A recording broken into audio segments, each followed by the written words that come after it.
Ziva mendengarkan penjelasan tersebut dan merasa sedikit lega. Dia benar-benar percaya pada penjelasan Shigeru Takeshi karena semuanya terdengar sangat alami. Anak Shigeru Takeshi terluka, dan pada saat yang sama dia menjadi bahan tertawaan di seluruh Jepang yang tentu saja membuat Shigeru Takeshi sangat marah. Ketika Ugaki Akana datang mengejek, kemarahan Shigeru Takeshi menjadi wajar. Dengan pemikiran ini, dia tersenyum tipis dan berkata kepada Shigeru Takeshi, "Tuan Shigeru, sebaiknya kita bicarakan dulu soal kerjasama. Mengenai masalah yang kau sebutkan tadi, kalau kerjasama kita berjalan lancar dan kita mencapai kesepakatan, masalah tersebut juga bisa kita bicarakan." Shigeru Takeshi segera menjawab dengan penuh semangat, "Itu kabar baik, Nona Shiva, percayalah. Aku datang dengan niat tulus 100%. Aku yakin keluarga Takeshi adalah pilihan terbaik untuk keluarga Smith." Sementara Shigeru Takeshi dan dua bersaudara Smith melanjutkan negosiasi secara rinci, Andi dan rombongannya telah tiba di Yokohama menuju pabrik farmasi Asahi yang berlokasi di sana. Bahan-bahan obat Hamzah telah tiba 2 jam sebelumnya. Jadi, Ryu dan Liam segera mengorganisir para pekerja di pabrik Yokohama untuk memulai produksi percobaan Puyer Biotech. Produksi percobaan berjalan lancar, dan pada pukul 4 sore, batch pertama dari Puyer Biotech yang lolos uji telah diproduksi secara massal. Setelah itu rombongan Andi Rewa langsung berangkat menuju Nagoya, kota terpenting di wilayah tengah Jepang. Saat mereka tiba di Nagoya, hari sudah malam. Ibnu Komar sudah memesankan hotel terbaik di Nagoya untuk semua orang.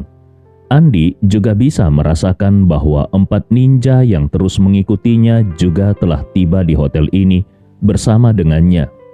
Setelah Andi Rewa dan yang lainnya selesai check-in, pemimpin dari 4 ninja, Ginjiro Furio, membawa ketiga rekannya menuju meja resepsionis hotel. Mereka memesan 2 kamar di lantai yang sama dengan Andi Rewa. Selain itu, mereka dengan cerdik memesan 4 kamar yang berbeda. Keempat kamar ini terletak di dekat 2 lift dan tangga darurat di kedua ujung lantai tersebut. Jepang adalah negara yang sering dilanda gempa bumi. Jadi, saat merancang bangunan, mereka mempertimbangkan masalah evakuasi dengan matang. Memiliki 2 set tangga darurat di satu gedung adalah sesuatu yang jarang ditemukan di tempat lain.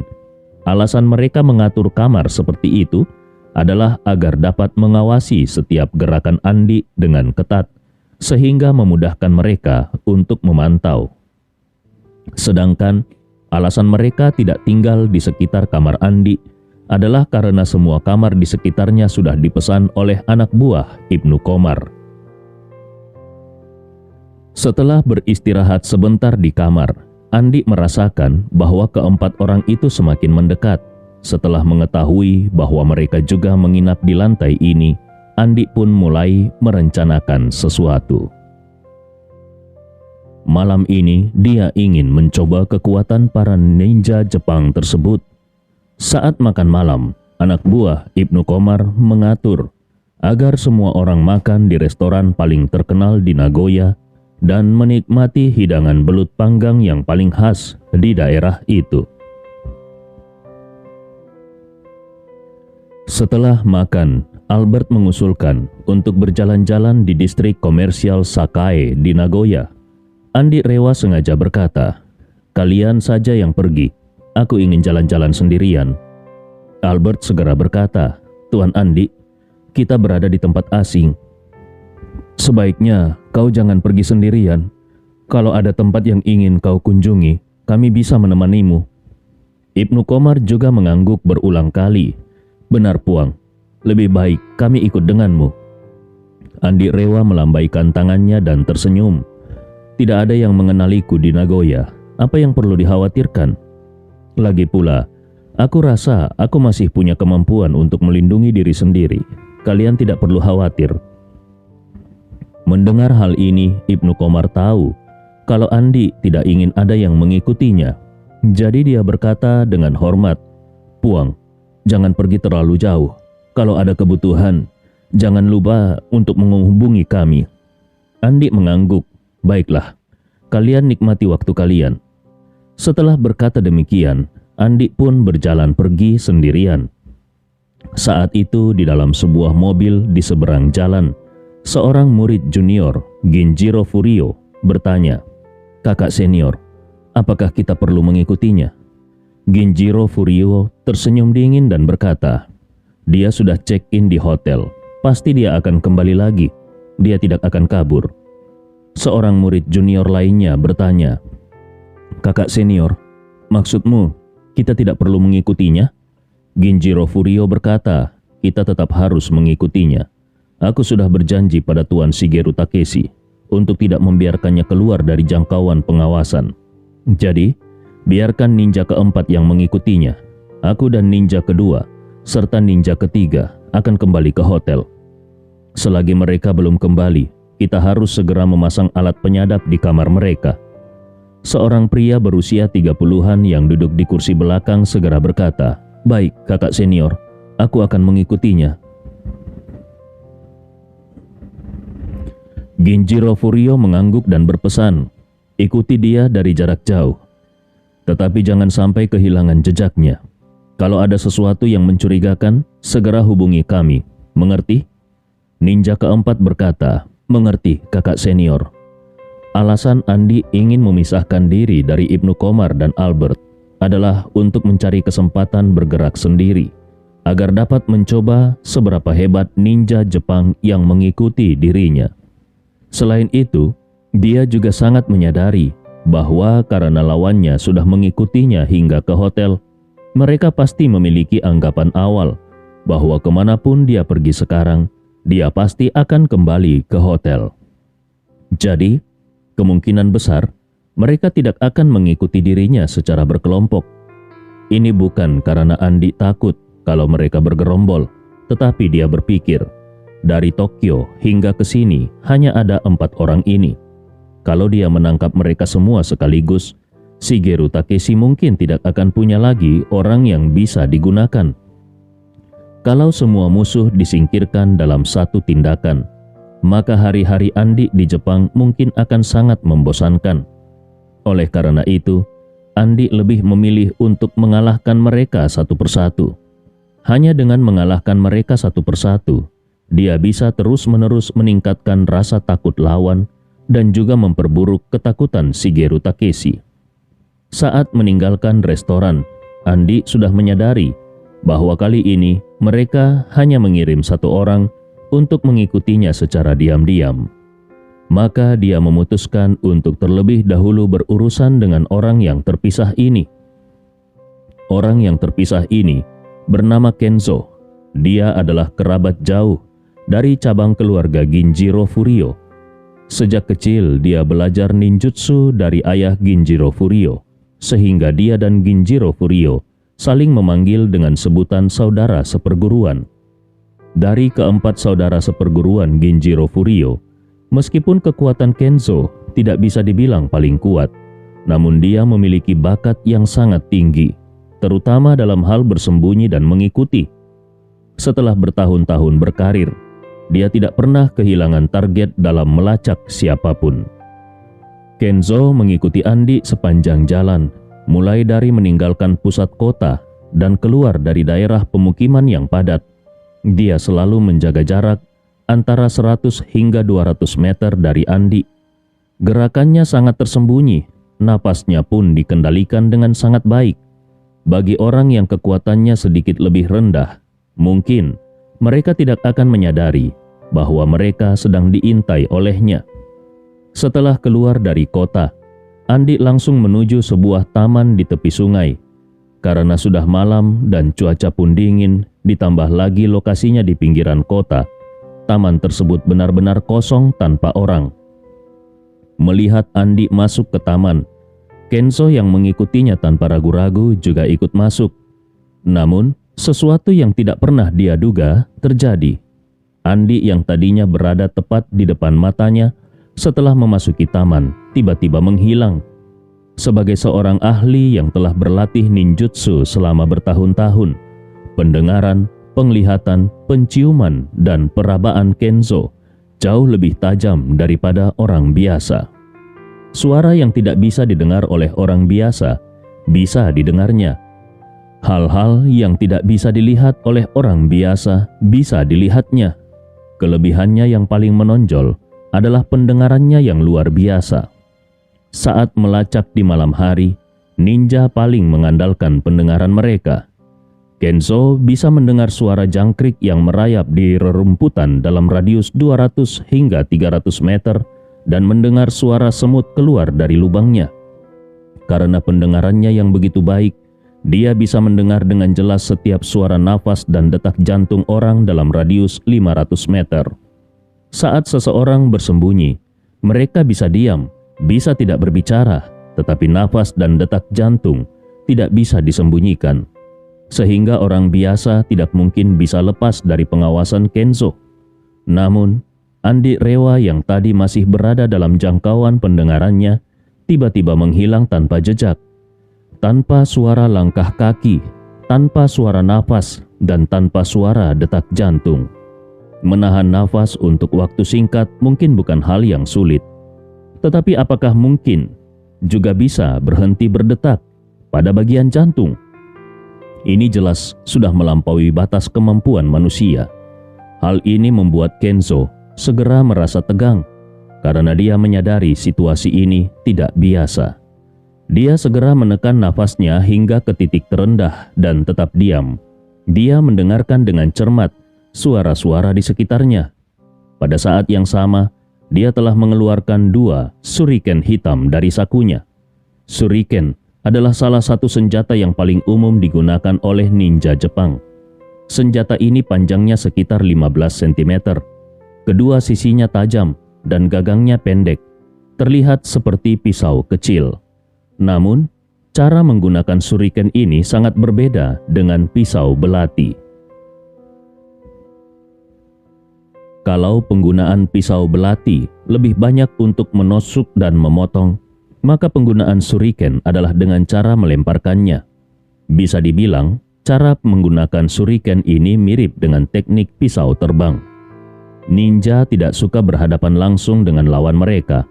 Mereka lebih suka menyerang secara diam-diam. Idealnya, lawan mereka tidak akan pernah menyadari kehadiran mereka sampai saat kematiannya. Itulah tujuan akhir seorang ninja.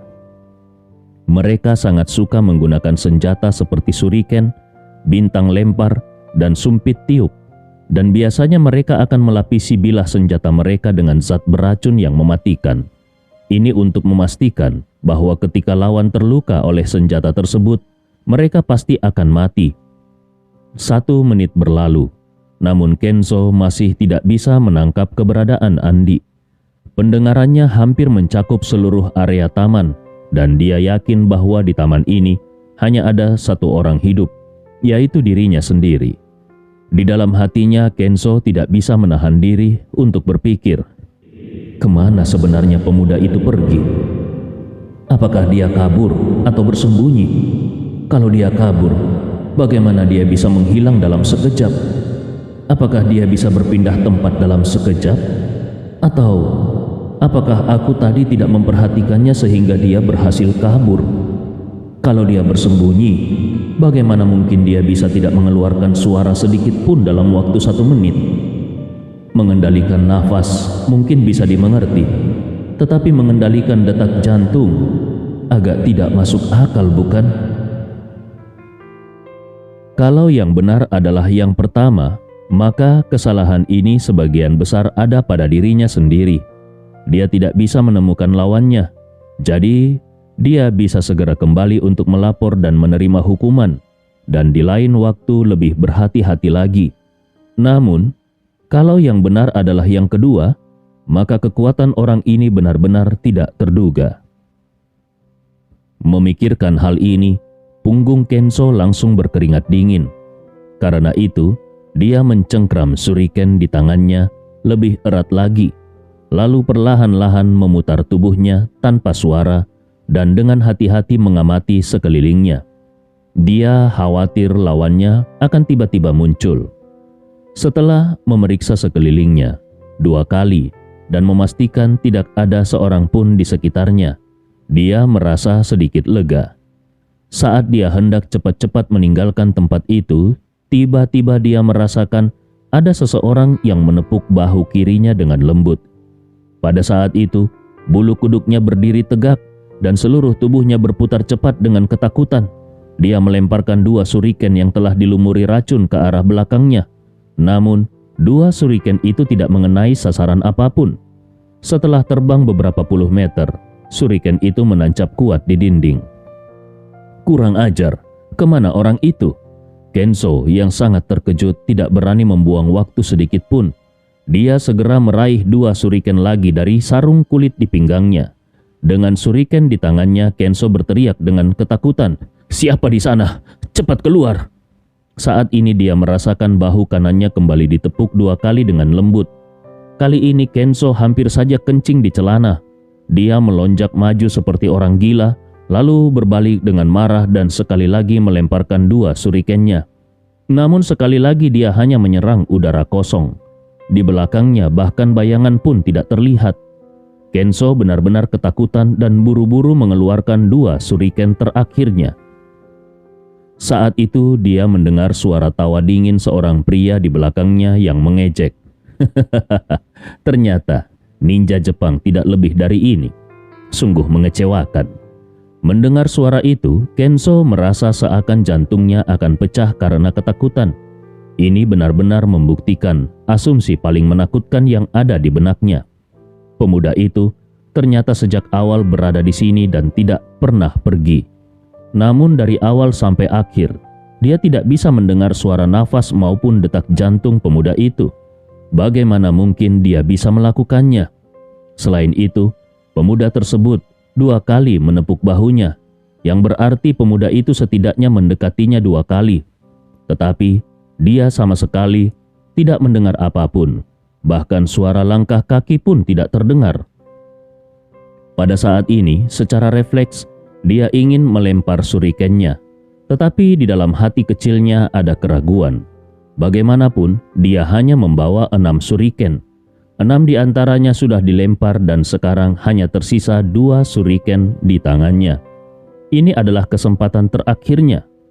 Kalau 2 suriken ini juga meleset, bagaimana nantinya dia akan menghadapi pemuda itu? Lawannya ada di depannya. Jadi pasti tidak akan memberinya kesempatan lagi untuk mengeluarkan senjata lain. Itu berarti 2 suriken ini adalah kesempatan terakhirnya. Kalau digunakan secara sembrono, dia mungkin akan menempatkan dirinya dalam situasi yang sangat berbahaya. Kenzo tidak berani bertindak gegabah. Dia hanya bisa menelan ludah dengan gugup dan berkata dengan nada agak rendah hati, "Tuan, kau mungkin salah paham. Aku bukan ninja. Aku hanya seorang penggemar suriken." Andi Rewa tertawa sinis dan bertanya, "Benarkah? Kalau kau bukan ninja, lalu kenapa kau mengikutiku?" Kenzo buru-buru menjawab, "Aku tidak mengikutimu. Aku hanya datang ke sini setelah makan malam untuk berlatih suriken." Andi Rewa mengejek, "Alasan yang begitu buruk. Menurutmu, aku akan percaya?" Dengan wajah penuh kepolosan, Kenzo berkata, Aku mengatakan yang sebenarnya." Andi Rewa mencemooh, "Kalau dugaanku tidak salah, kau seharusnya adalah anggota keluarga Takeshi, bukan? Sekarang, aku akan memberimu kesempatan untuk hidup. Ceritakan semuanya dari awal hingga akhir tanpa melewatkan satu kata pun. Kalau kau bisa memuaskanku, aku mungkin akan mempertimbangkan untuk membiarkanmu pergi." Mendengar hal ini, Kenzo sadar bahwa tidak ada gunanya kalau dia menyangkal. Karena kalau dia terus menyangkal, kemungkinan besar dia akan kehilangan nyawanya. Jadi, dia hanya bisa berkata dengan gemetar, "Tuan, aku akan bicara. Aku akan mengatakan semuanya. Memang benar aku diutus oleh keluarga Takeshi. Mereka menyuruh aku mengikutimu dari Tokyo sampai ke sini." Andi Rewa bertanya lagi, "Apa rencana keluarga Takeshi? Apakah mereka hanya akan terus mengikutiku?" Kenzo buru-buru menjawab, Tidak. Perintah dari Tuan Shigeru Takeshi adalah agar kami mengikutimu terlebih dahulu sambil menunggu instruksinya. Sekarang dia sedang bernegosiasi dengan sebuah keluarga besar dari Indonesia. Dia tidak ingin ada masalah tambahan sebelum negosiasi selesai. Setelah selesai, barulah kami akan diperintahkan untuk membunuhmu. Andi mengangguk dan bertanya, Kalian berempat ini berasal dari mana? Kenzo menjawab dengan jujur, Kami semua adalah anggota keluarga Ginjiro Furio, salah satu dari beberapa keluarga besar ninja di Jepang. Andi bertanya dengan penuh minat, Kalau keluarga kalian adalah salah satu keluarga besar ninja di Jepang, kenapa kalian mau menjadi pesuruh keluarga Takeshi? Kenzo buru-buru menjawab, Sebenarnya, setelah perang, para ninja dan samurai semakin tidak dihargai di Jepang.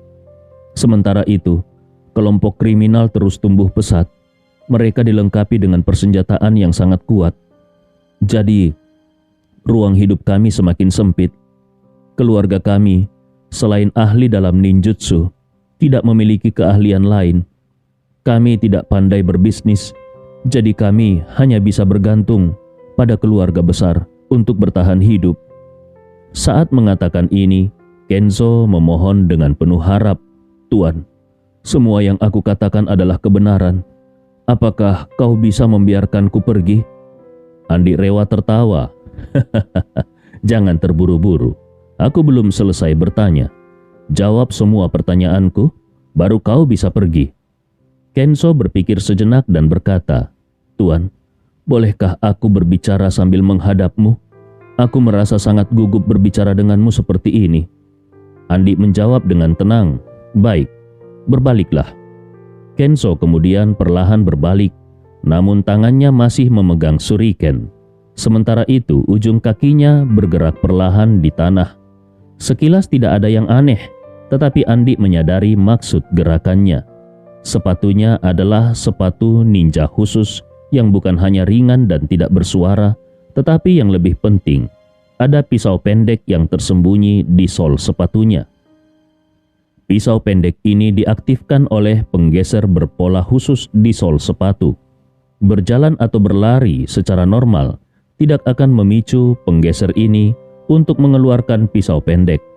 Hanya gerakan penggeser yang mengikuti pola S tertentu yang akan mengaktifkan mekanismenya. Sebenarnya, penggeser berpola S ini berfungsi sebagai kunci mekanik paling sederhana. Orang lain tidak tahu bagaimana mengaktifkannya, tetapi penggunanya tahu betul dan bisa menggunakannya kapan saja untuk mengejutkan lawan. Namun, seiring dengan berkembangnya senjata api, senjata semacam ini secara bertahap menghilang dari sejarah. Yang tidak disangka, para ninja Jepang ternyata masih menggunakan senjata ini.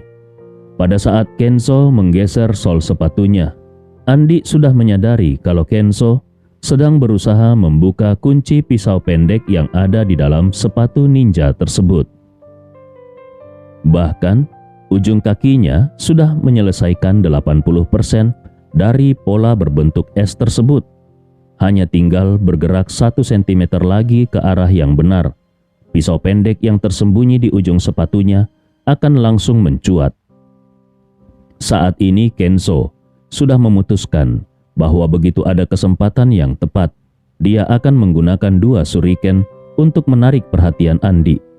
Ketika semua perhatian Andi teralihkan pada shuriken tersebut, dia akan segera menyerang dengan pisau pendek di sepatunya. Pada saat itu, akan ada serangan dari atas dan bawah dengan 4 bilah sekaligus. Kalau satu saja mengenai Andi, maka Andi pasti akan mati. Meskipun Shigeru Takeshi sudah memerintahkannya untuk tidak membunuh Andi untuk sementara waktu, namun dia merasa sekarang Andi sudah mengancam keselamatannya sendiri. Dia tidak bisa lagi memikirkan perintah Shigeru Takeshi, yang terpenting adalah membunuh Andi terlebih dahulu. Setelah memutuskan hal ini, dia pun mulai menarik perhatian Andi dan berkata, Tuan, kalau kau masih ada pertanyaan, silakan ajukan. Aku akan menjawab semuanya dengan jujur. Andi mengangguk dan bertanya, Apakah kalian berempat ini adalah orang-orang terkuat di bawah Shigeru Takeshi? Kenzo mengangguk. Iya. Andi mengernyitkan dahinya, lalu berkata dengan nada menghina, aku lihat kalian berempat ini tidak ada apa-apanya. Kemampuanmu hanya melempar pisau terbang dan ketepatanmu juga sangat buruk. Dengan kemampuan sepertimu, bahkan untuk mengamen di jalan pun tidak akan ada yang mau melihatmu. Kenzo merasa terhina dan berkata dengan marah, omong kosong, ketepatan shurikenku selalu tepat. Dalam jarak 100 meter, aku bisa memotong sayap lalat yang sedang terbang. Andi tertawa. Benarkah sehebat itu? Kenzo berteriak, tentu saja. Kalau kau tidak percaya, aku bisa menunjukkannya kepadamu. Andi berkata sambil mencibir, ayo, mulailah pertunjukanmu. Kenzo menggertakkan giginya. Dia merasa kalau saat ini adalah kesempatannya. Dia tersenyum dingin dan berkata, baik, saksikanlah. Setelah berkata demikian, kedua tangannya tiba-tiba bergerak. 2 buah shuriken langsung melesat menuju Andi Rewa. Pada saat yang sama, kakinya sedikit bergerak di tanah dan 2 bilah pisau pendek di ujung sepatunya langsung mencuat. Kenzo tidak berani membuang waktu. Dia langsung mengangkat kakinya dan bersiap untuk menendang ke arah Andi Rewa. Teman-teman, terima kasih sudah mendengarkan kisah Andi Rewa bersama Bang Nobar di channel Bang Nobot hari ini. Jangan lupa follow akun Instagram Bang Nobar dengan nama Wan Nobar berikut ini. Oke, sampai jumpa. Salam sehat selalu. Salam Cotokon Ropalubasa.